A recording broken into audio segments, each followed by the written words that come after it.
শারদোৎসবের পর দীপাবলি আলোর উৎসবকে কেন্দ্র করে ভারতবর্ষ তথা পশ্চিমবঙ্গের এখন বর্ধমানের আমরা দাঁড়িয়ে রয়েছি মিঠাপুকুর সোনার কালীবাড়িতে। রাজা মহারাজা ধীরাজ বর্ধমানের মেহতাব চাঁদের আনুকূল্যে এবং তার ট্রাস্টের বদান্যতায় কিন্তু এই সোনার কালীবাড়ি আজও বিখ্যাত হয়ে আছে।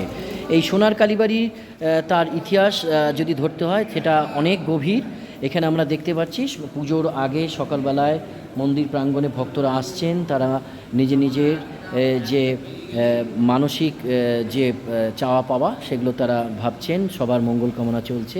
সন্ধ্যেবেলায় পুজো হবে, আমরা যেরকম পুরোহিতের কাছে শুনলাম। এই দৈনিক সংবাদ প্রবাহের যারা ডিজিটালে আছেন তাদেরকে শুভ দীপাবলি বলতেই পারি।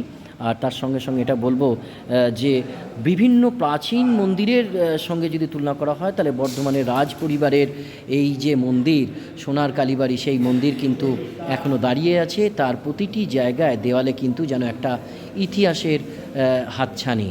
তো এই সোনার কালীবাড়ি মন্দিরে সন্ধ্যাবেলা থেকে কিন্তু পূজা অর্চনা চলবে, লোকজন কিন্তু এখন থেকে আসছে এবং এই মন্দিরে সারা বছরই প্রত্যেক দিন নিত্য সেবা হয়।